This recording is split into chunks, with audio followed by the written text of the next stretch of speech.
Hello students, section of solid में एक question हम नया देखेंगे। A hexagonal prism of 25 mm base side and 50 mm long axis is resting on HP on its base. तो हम देखते हैं यहाँ पे हमारे पास जो ऑब्जेक्ट दिया हुआ है वो एक हेक्सागोनल प्रिज्म। तो ये हमारे पास एक हेक्सागोनल प्रिज्म है। इसके बेस की साइड 25 mm और इसकी हाइट हमें 50 mm लॉन्ग दिया हुआ है। लिखा हुआ है कि resting on HP on its base. इसका बेस इस तरह से, बेस जो है वो हॉरिजॉन्टल प्लेन में इस तरह रखा हुआ है, such that one of its base side is parallel to VP। मतलब इसके बेस की कोई एक साइड की बात करें, बेस की कोई एक साइड की, इधर पीछे की तरफ जो ये बेस की साइड है ये कैसी है, ये वर्टिकल प्लेन से पैरेलल है। तो हमें ये टॉप व्यू में दिखाई देगी। हम बाद में बनाते समय ध्यान देंगे। आगे देखते हैं। फिर से चेक करते हैं। Resting on HP on its base such that one of its base side is parallel to VP। ये कैसे रखा हुआ है, ये डिस्क्रिप्शन हमें दिया हुआ है यहाँ पे इस क्वेश्चन में। आगे लिखा हुआ है it is cut by a section plane perpendicular to VP and 30 degree incline to HP and passing through the right corner of the top. Cutting plane के बारे में देखते हैं। कटिंग प्लेन जो है वो परपेंडिकुलर टू VP दिया हुआ है, VP से परपेंडिकुलर है, 30 डिग्री HP से इंक्लाइंड है। और कहाँ से पास हो रहा है ये, इसके right corner of the top, object के टॉप के राइट कॉर्नर से ये पास हो रहा है। सपोज ये हमारा ऑब्जेक्ट है, ये इस तरह से रखा हुआ है, ये हॉरिजॉन्टल प्लेन है, इस हॉरिजॉन्टल प्लेन में इस तरह से रखा हुआ है। अब आगे देखते हैं, हमें यहाँ पे जो क्वेश्चन में लिखा हुआ है कि it is cut by a section plane perpendicular to VP। VP से परपेंडिकुलर मतलब इस तरह से होगा, VP से perpendicular, and 30 degree incline to HP, horizontal plane से 30 डिग्री इंक्लाइंड है। ये हमारे पास एक कटिंग प्लेन है। ये cutting plane perpendicular to VP और 30 degree incline to HP and passing through the right corner of top. अब हम देखते हैं, ये हमारा जो टॉप है, इस टॉप का राइट कॉर्नर ये दिख रहा है हमें, इस कॉर्नर से होके जा रहा है plane. Plane perpendicular to VP है, प्लेन परपेंडिकुलर टू VP है, 30 डिग्री इंक्लाइन टू HP है, और राइट कॉर्नर, टॉप के राइट कॉर्नर से होके पास हो रहा है। तो ये हमें क्वेश्चन में दिया हुआ है। तो इस कंडीशन में हमें लिखा हुआ है draw it's front view, sectional top view, side view, true shape of section and development of surface. यहाँ पे ये सारी चीज़ें हम बनाएंगे। अब ये बनाने से पहले देखते हैं क्वेश्चन स्टार्ट कैसे करेंगे। तो सबसे पहले हम इस क्वेश्चन में जो हमारा ऑब्जेक्ट दिया हुआ है उसको HP में रखा हुआ है, तो HP में रखा हुआ है, इसको हम बनाएंगे सबसे पहले। तो जब भी कोई ऑब्जेक्ट स्टैंडिंग ऑन HP या रेस्टिंग ऑन HP दिया होगा तो HP में रखा है, तो हम इसमें पहले बनाएंगे टॉप व्यू।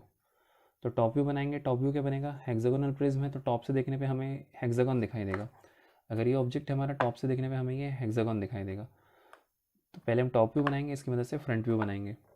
तो देखते हैं कैसे बनाएंगे। यहाँ पर ये हमने यहाँ पे ऑलरेडी बना के रखा हुआ है। अच्छा, इस क्वेश्चन में एक नई चीज़ हमें देखने को मिल रही है यहाँ पर कि resting on HP on its base such that one of its base side is parallel to VP। देखिए, यहाँ रेफरेंस लाइन के नीचे हम टॉप व्यू बनाते हैं, तो ये दो तरह के डायग्राम हम यहाँ पे बना के देखेंगे। एक ही डायग्राम इस तरह से है। इन दोनों डायग्राम में डिफरेंस क्या है, इस डायग्राम में बेस की एक साइड इस रेफरेंस लाइन के पैरेलल है, और इस डायग्राम में बेस की एक साइड रेफरेंस लाइन से परपेंडिकुलर है। कोई भी एक साइड की बात करेंगे तो ये परपेंडिकुलर है। मतलब अगर हमें यहाँ पे क्वेश्चन में दिया हुआ है कि resting on HP on its base such that one of its base side is parallel to VP से पैरेलल, रेफरेंस लाइन से नीचे जो भी लाइन होती है, जो भी एंगल होते हैं, वो VP के साथ वाले इंक्लाइनेशन को शो करते हैं। तो यहाँ पर हमें लिखा हुआ है कि one side is parallel to VP। तो यहाँ पे हम देख रहे हैं कि एक साइड, बेस की एक साइड VP के पैरेलल है। सपोज यहाँ पे लिखा होता कि resting on HP on its base such that one of its base side is, parallel की जगह अगर परपेंडिकुलर कर दें तो side is perpendicular to VP। अगर परपेंडिकुलर टू VP कहा जाए तो इस तरह से डायग्राम बनेगा, एक साइड इसकी परपेंडिकुलर हो जाएगी। सपोज इसकी जगह लिखा होता है कि resting on HP on its base such that one of its base side is 30 degree incline to HP, तब हम जो डायग्राम बनाते वो इस तरह से बनता है। यहाँ पर इस तरह से बनाते कि उसकी एक बेस की एक साइड जो है वो 30 डिग्री इंक्लाइन हो जाए। तो जब भी सेक्शन वाले क्वेश्चन आएंगे तो उसमें पहले केस में हम देखेंगे कि स्टैंडिंग ऑन HP अगर, और हमेशा यहाँ पे हॉरिजॉन्टल प्लेन में रख के ही काटा जाएगा किसी प्लेन को या किसी ऑब्जेक्ट को। तो जब ये हॉरिजॉन्टल प्लेन में रखा है, स्टैंडिंग ऑन HP माना, तो टॉप व्यू हम पहले बनाएंगे। तो ये केस बनेगा जब बेस की एक साइड पैरेलल टू VP दी हो। ये केस बनेगा ऐसे जब एक साइड परपेंडिकुलर टू VP दी हो। और ये बनेगा जब एक बेस की साइड इंक्लाइन टू VP दी हो, इस केस में। तो अभी हमें यहाँ पे पैरेलल टू VP दिया है, मतलब इस तरह का डायग्राम हम बनाएंगे टॉप व्यू। तो ये हमने बना रखा है ऑलरेडी। तो यहाँ पे देखते हैं 20 mm बेस की साइड, 25 mm बेस की साइड दी हुई, तो हमने 25 mm रेडियस लेके एक सर्कल ड्रॉ किया। यहाँ पे एक हॉरिजॉन्टल हमने डायमीटर बनाया, उसकी मदद से फिर ये पॉइंट मार्क करके हेक्सागोन हमने बनाया। हेक्सागोन की एक साइड 25 mm दी हुई है। ये टॉप व्यू बनाया, टॉप व्यू की मदद से फ्रंट व्यू बनाया। यहाँ पे हमने 2 बार नाम लिखे हुए हैं, ABCDEF, ये टॉप के नाम हो जाएंगे। ये जो ब्रैकेट में लिखे हुए हैं ये बेस के नाम हो जाएंगे। O हमारा टॉप का सेंटर हो जाएगा, ये ब्रैकेट में M लिखा हुआ है, M बेस का सेंटर। इन सब के प्रोजेक्टर्स बना के यहाँ पे ये बना दिए। अब आगे क्वेश्चन में देखते हैं, यहाँ पे लिखा हुआ है it is cut by a section plane. यहाँ तक क्वेश्चन हो गया, यहाँ से पहले का क्वेश्चन हो गया। अभी यहाँ से देखते हैं, it is cut by a section plane perpendicular to VP। हमने पिछले लेक्चर में ये पढ़ा था कि जब cutting plane section plane perpendicular to VP होगा तो हम फ्रंट व्यू में कट करेंगे, फ्रंट व्यू की तरफ कट करेंगे। तो प्लेन हमारा कैसा है, परपेंडिकुलर टू VP है और 30 डिग्री इंक्लाइन टू HP है, HP से 30 डिग्री इंक्लाइंड है, and passing through the right corner of top, top के राइट कॉर्नर से जा रहा है। तो क्वेश्चन में देखते हैं, cutting plane perpendicular to VP है तो हम फ्रंट व्यू में कट करेंगे कहीं पर, फ्रंट व्यू में, और HP से 30 डिग्री इंक्लाइन है तो एक कटिंग प्लेन इस तरह से 30 डिग्री इंक्लाइन होके जाएगा, वो इस राइट कॉर्नर से होके जाएगा। ये हमारे पास टॉप है, तो टॉप के राइट कॉर्नर से पास हो रहा है, ऐसा क्वेश्चन में दिया हुआ है। अगर क्वेश्चन में सपोज इस क्वेश्चन में यहाँ पे लिखा होता passing through the mid point of axis, अगर इस तरह लिखा होता कि passing through the right corner लिखा है, राइट कॉर्नर ऑफ टॉप लिखा है, इसकी जगह अगर ये मेंशन कर दिया जाए कि passing through the mid point of axis, तब हम वो प्लेन 30 डिग्री वाला कहाँ से बनाएंगे, इस एक्सिस के मिड पॉइंट से बनाएंगे, यहाँ से। कई बार ये दिया जाता है कि passing through the axis 15 mm from top, axis से होके जा रहा है और टॉप से 15 mm, तो यहाँ से 15 mm नापेंगे और यहाँ से इस तरह से बना देंगे। तो क्वेश्चन में जहाँ भी कंडीशन दी हो, जिस भी कंडीशन पे दी हो, जहाँ से ये सेक्शन प्लेन होके जा रहा है, हम वहाँ से इसको बनाएंगे। तो अभी देखते हैं, परपेंडिकुलर टू VP मतलब फ्रंट व्यू में काटेंगे, HP से 30 डिग्री इंक्लाइंड है तो हमारा इंक्लाइनेशन 30 डिग्री होगा, और कहाँ से होके जा रहा है, ये D डैश से। D डैश क्या है, टॉप का राइट साइड वाला पॉइंट है। इस पॉइंट पे हम एक 30 डिग्री इंक्लाइंड प्लेन बना देते हैं, वो प्लेन हमें एक लाइन के फॉर्म में दिखेगा। तो हम इस पॉइंट पे जहाँ हमें बनाना है उस पॉइंट पर जाएंगे, और रेफरेंस लाइन के पैरेलल लाइन ऑलरेडी बनी हुई है, तो यहाँ पर मैं इसे इस तरह से रखूँगा और यहाँ 30 डिग्री इंक्लाइन करके एक पॉइंट लगाएंगे, और उसके साथ जाता हुआ ये इस तरह से एक लाइन हम ड्रॉ कर देंगे यहाँ पर। ये हमने बना दिया कटिंग प्लेन। इस कटिंग प्लेन को हम डबल डैश लाइन से शो करते हैं, कटिंग प्लेन हमेशा डबल डैश लाइन से शो किया जाता है, तो मैं वो बना देता हूँ यहाँ पे डबल डैश लाइन। ये हमने बना दिया कटिंग प्लेन। फ्रंट व्यू में जो कटिंग प्लेन होता है उसे हम बोलते हैं VT, वर्टिकल ट्रेस इसको शॉर्ट में बोलेंगे VT। अब हम ये देखेंगे कि जब हमने इसको यहाँ से इस तरह से काट दिया है तो ये ऊपर वाला पोर्शन रिमूव कर देंगे, अब सिर्फ इतना बचा हुआ है। तो इस बचे हुए पोर्शन को हम पहले हम यहाँ पे रेगुलर और डार्क कर देते हैं। यहाँ पूरे डायग्राम में ये थिक लाइन से नहीं बनेगा, पहले सबसे पहले हम इसको थिन लाइन से बनाएंगे। सेक्शन होने के बाद में, इसको काट देने के बाद में जो भी रिमेनिंग पोर्शन होता है सिर्फ उसको थिक लाइन से बनाएंगे, मतलब HB पेंसिल से हम उसको फाइन लाइन डार्क करेंगे।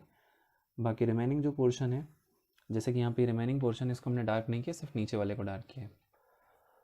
अब ये करने के बाद में ये इतना पोर्शन जो था ABCDEF वाला जितना भी पोर्शन था ये रिमूव हो चुका है, तो टॉप से देखने पे यहाँ पे जो कटा हुआ सेक्शन है वो दिखाई देगा। तो इनमें हम पॉइंट्स के कुछ नाम लिख लेते हैं।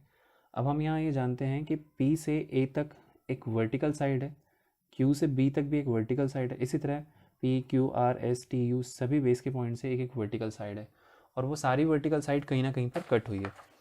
मतलब जब हमने इस ऑब्जेक्ट को इस तरह किसी प्लेन से ऐसे कट किया होगा, जब इस तरह से कट किया हुआ है तो ये वाली साइड यहाँ पर कट हुई है, ये वाली वर्टिकल साइड यहाँ पर कट हुई है। इस तरह से जब ये पोर्शन ऊपर वाला हमने रिमूव कर दिया अलग, तो हमें यहाँ पे देखने को मिलेगा कि सभी लाइन कहीं ना कहीं कट हुई होगी।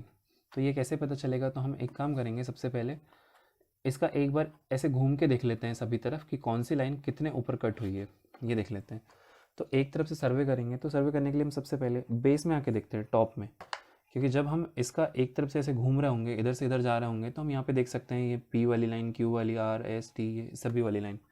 तो यहाँ से सर्च करते हैं, बेस के पॉइंट को लेके चलते हैं, P वाली लाइन को यहाँ कट कर रहा है, तो यहाँ पे हम लिख देंगे 1 डैश।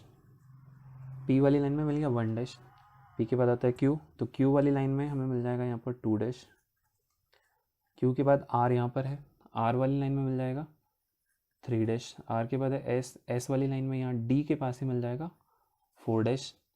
एस के बाद आता है टी, टी वाली लाइन में मिल जाएगा 5 डैश, टी के बाद हम आ जाएंगे यहाँ पे यू, यू वाली लाइन में 6 डैश। देखिए 6 लाइन हमारे पास थी, ये एक हेक्सागोनल प्रिज्म है, तो हेक्सागोनल प्रिज्म में हमारे पास यहाँ पर 6 वर्टिकल साइड्स होती हैं। तो हर साइड को कहाँ कहाँ पे कट हुआ है वो पॉइंट लिख लिए। पी में 1, क्यू में 2, आर वाली लाइन में 3, एस वाले में 4, टी वाले में 5 एंड यू वाले में 6 डैश। एक्सेस में हम नहीं लिखेंगे, एक्सेस में कोई पॉइंट लिखने की ज़रूरत नहीं है। जब ये बन जाएगा, इसको बनाने के बाद में हम अब देखते हैं कि जब हम टॉप से देखेंगे तो अब ये ए बी सी डी ना दिखकर हमें दिखेगा 1 2 3 4 5 6। ये भी एक तरह से हेक्सागोन दिखेगा, लेकिन ये रेगुलर हेक्सागोन से कुछ अलग दिखेगा। जब हम इसे ऊपर से देख रहे हैं तो अब इसका टॉप व्यू चेंज मिलेगा। ये टॉप व्यू तब बना था जब ये डायग्राम कंप्लीट था, ये ऑब्जेक्ट पूरा कंप्लीट था। अब जब ये ऑब्जेक्ट को हमने काट दिया है तो कटने के बाद में क्या टॉप व्यू बनेगा, तो ऊपर से देखने पे जो पोर्शन दिखाई देगा, सेक्शनल व्यू जो दिखाई देगा, उस सेक्शनल व्यू को हम यहाँ पे हैचिंग से शो करते हैं। तो अभी भी हमें यहाँ पे A B C D E ये बना हुआ है, चूँकि अब ए बी सी डी बचा नहीं है, बचा है सिर्फ 1 2 3 4, तो इन सभी के प्रोजेक्टर्स लेके आते हैं। तो 1 डैश हमारा था पी और ए के बीच में 1, तो पी और ए पर आ जाएगा यहाँ पर 1 डैश, सॉरी 1 आ जाएगा, डैश नहीं लिखेंगे क्योंकि टॉप व्यू, तो 1 यहाँ आ गया। क्यू और बी में 2 था तो यहाँ आ जाएगा 2, क्यू के बाद आर, और सी में 3 था तो यहाँ आर और सी पे आ जाएगा 3। एस और डी, डी पर ही है 4 हमारा, डी के पास ही है तो यहाँ पे आ जाएगा 4। ई और सॉरी टी और ई के बीच में 5 था, यहाँ आ जाएगा 5। इस तरह देखेंगे तो यू और एफ के बीच में 6 था, यहाँ आ जाएगा 6। 1 2 3 4 5 6। ऊपर से देखने पे अब हमें यहाँ पे 1 2 3 4 5 6 दिखाई दे रहा है। ऊपर से देखने पे ये वाला पोर्शन दिखाई दे रहा है, तो हम उसको यहाँ पे मिला देंगे। ऑलरेडी मिला हुआ है 1 2 3 4 5 6, ये सब मिला हुआ है, तो इन सब में कर देंगे हैचिंग। तो बीच में जो भी बना हुआ है हम उसको इरेज करते हैं, और 45 डिग्री इंक्लाइन लाइन, इसको 45 डिग्री पे सेट करेंगे स्केल को या ड्राफ्टर को, और इस तरह से हम इनको मिला देंगे। ये सभी हैचिंग लाइंस हो जाएंगी। हैचिंग से हम शो करते हैं सेक्शनल व्यू को, तो ये बन जाएगा हमारा सेक्शनल टॉप व्यू।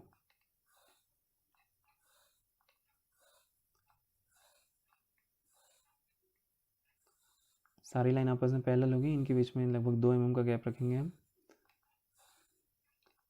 और सभी लाइन की थिकनेस एक जैसी होंगी, सभी थिन लाइन से बनाएंगे।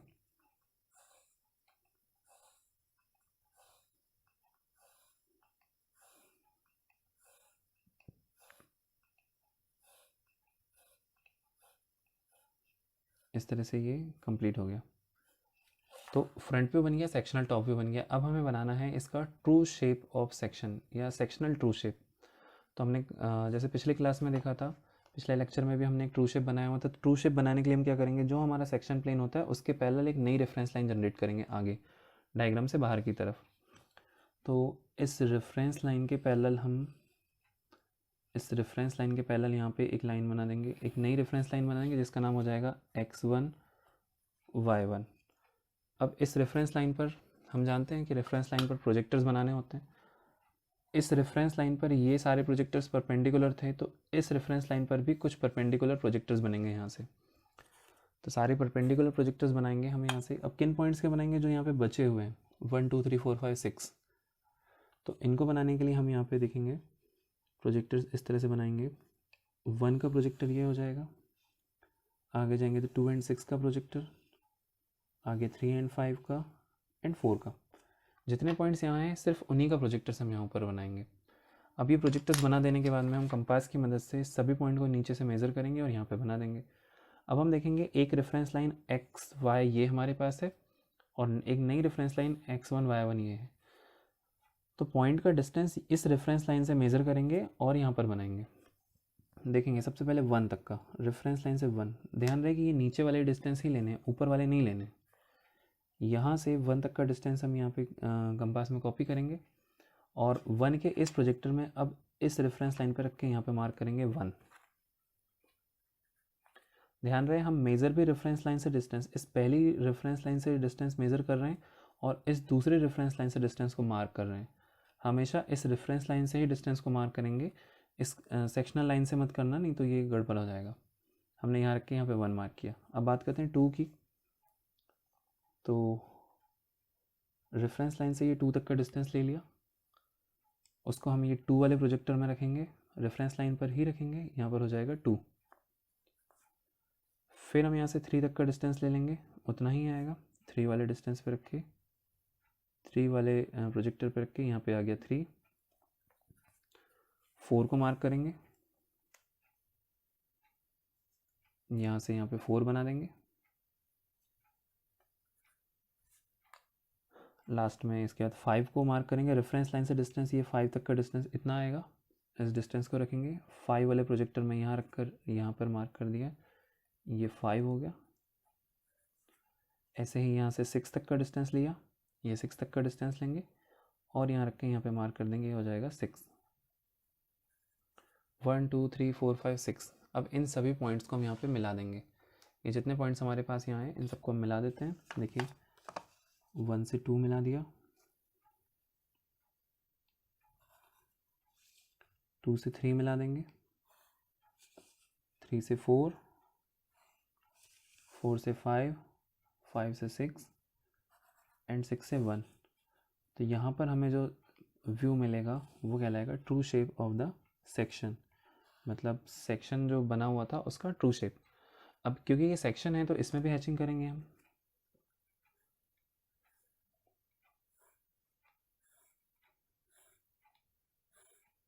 इसमें भी इस तरह से हैचिंग कर देंगे, सेक्शनल व्यू है इसलिए ये बन गया ट्रू शेप ऑफ सेक्शन।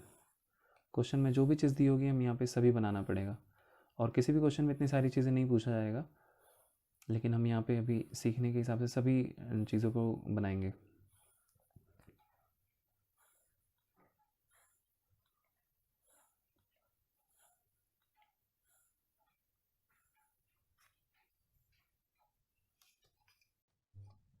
अब बनाते हैं हम इसका साइड व्यू। तो साइड व्यू बनाने के लिए यहाँ पर एक रेफरेंस लाइन बनाएंगे। अच्छा, साइड व्यू हम तभी बनाएंगे जब क्वेश्चन में दिया हो। क्वेश्चन में अगर दिया हुआ है तो हम साइड व्यू बनाएंगे। अभी यहाँ पे साइड व्यू बनाने के लिए ये हमारी रेफरेंस लाइन थी एक्स वाई, एक रेफरेंस लाइन हमने x1 y1 यहाँ पे बना दिया था सेक्शन, ट्रू सेक्शन बनाने के लिए। अब हम एक साइड व्यू बनाने के लिए एक और नई रेफरेंस लाइन बनाएंगे। वो रेफरेंस लाइन हम बनाएंगे इस रेफरेंस लाइन से परपेंडिकुलर। तो यहाँ पर हम एक परपेंडिकुलर रेफरेंस लाइन बना देते हैं अलग से, जो कि इस डायग्राम से कितने भी दूर हो सकती है। इधर ये हमने बना दिया। इसका नाम हम लिख देते हैं x2 y2, इसका नाम दे देंगे x2 y2। अब यहाँ पे जितने भी पॉइंट्स बचे हुए हैं उन सभी पॉइंट के लोकस हम आगे की तरफ लेके आएंगे।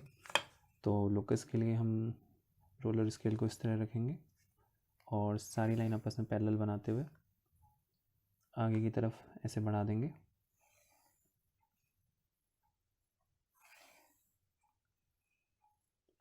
जितने भी पॉइंट्स यहाँ पे बचे हुए सबके लोकस हम बना देते हैं। तो अभी हम देखेंगे हमारे पास 1 2 3 4 5 6 ये जो भी पॉइंट्स हैं ये बचे हुए थे इनके लोकस, और बेस का लोकस तो इस रेफरेंस लाइन पे हो जाएगा।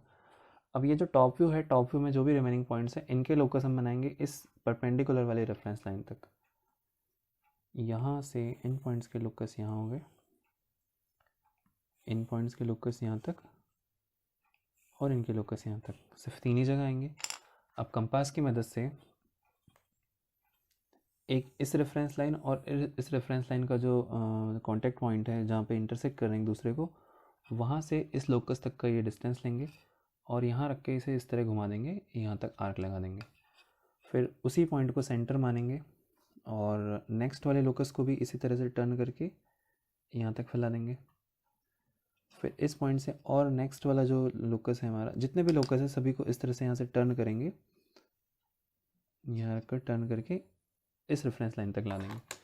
यहाँ लाने के बाद जैसे प्रोजेक्टर्स बनाते हैं इन सभी को प्रोजेक्टर की फॉर्म में ऊपर की तरफ परपेंडिकुलर लाइन से बना देंगे। ये 3 लाइन है, इन तीनों लोकस का प्रोजेक्टर हमने ये बना दिया। ये प्रोजेक्टर बना देने के बाद में जो रिमेनिंग इधर बाहर की तरफ है इसको इरेज कर देते हैं। अभी इरेज करने के बाद में पॉइंट्स ढूंढेंगे। तो पॉइंट ढूंढने के लिए हम देखेंगे सबसे पहले बेस ढूंढ लेते हैं। तो बेस में P Q R S T ये जितने पॉइंट्स हैं सभी पॉइंट का लोकस कॉमन है। अब यहाँ से हम देखेंगे, सबसे पहले देखते हैं, स्टार्ट करते हैं पी से। तो ये पी का लोकस ऐसे जा रहा है और यहाँ पे, तो ये पी यहाँ से गया ऊपर और पी का लोकस यहाँ आके मिल रहा है। तो यहाँ पे हम लिख देंगे पी डबल डैश, क्यू यहाँ से आएगा और क्यू का लोकस ये है तो ये हो जाएगा क्यू डबल डैश। फिर आर हमारे पास यहीं है आर भी इसी लाइन में जाएगा तो यहाँ जाएगा आर डबल डैश, एस का प्रोजेक्टर ये हो जाएगा, लोकस तो यही हो जाएगा, तो यहाँ पे हो जाएगा एस डबल डैश। इसके बाद में T, T double dash, you, U double dash. Base के सारे पॉइंट्स हमने बना दिए। बेस के सभी पॉइंट्स को यहाँ मार्क करने के बाद हम देखेंगे ऊपर जो बचे हुए पॉइंट्स हैं 1 2 3 4 5 6, इन पॉइंट के लोकस और इन्हीं के प्रोजेक्टर्स हम देखते हैं। तो यहाँ से 1 स्टार्ट हुआ, ये 1 का प्रोजेक्टर ये जाएगा, इसमें देखते हैं 1 का लोकस यहाँ आके कट हो रहा है, तो ये हो जाएगा 1 डबल डैश। इसी तरह ये 2 हो जाएगा और ये 2 का लोकस, तो यहाँ हो जाएगा 2 डबल डैश। फिर 3 और 3 का लोकस यहाँ मिल रहा है, तो ये हो जाएगा 3 डबल डैश।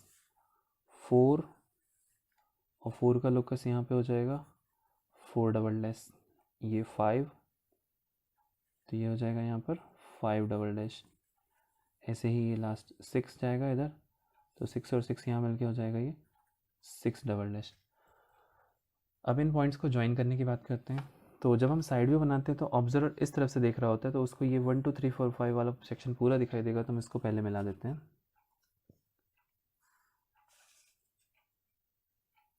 और चूँकि ये सेक्शन वाला एरिया है इसलिए हम इसको हैचिंग लाइन से शो करेंगे, इसमें हैचिंग कर देंगे।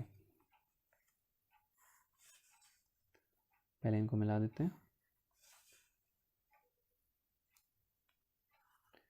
इनको मिलाने के बाद में इसमें कर देते हैं हैचिंग।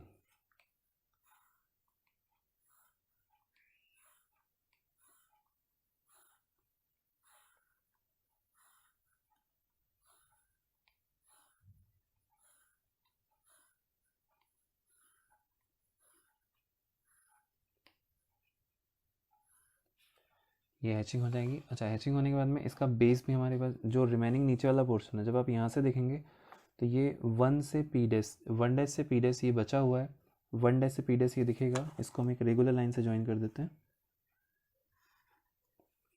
और आजू बाजू वाली जो लाइंस होती है विजिबल होती है, आउटलाइंस हमेशा रेगुलर होती है, तो ये रेगुलर बना देते हैं। जो भी बचा हुआ है उनको ये बना के इसके बाद हम इसको, इसका बेस भी बना देते हैं। तो फाइनली इस क्वेश्चन में जो जो दिया हुआ था, ये कहलाएगा फ्रंट व्यू, ये कहलाएगा सेक्शनल टॉप व्यू, ये कहलाएगा true shape of the section, यहाँ पे ये कहलाएगा सेक्शनल साइड व्यू।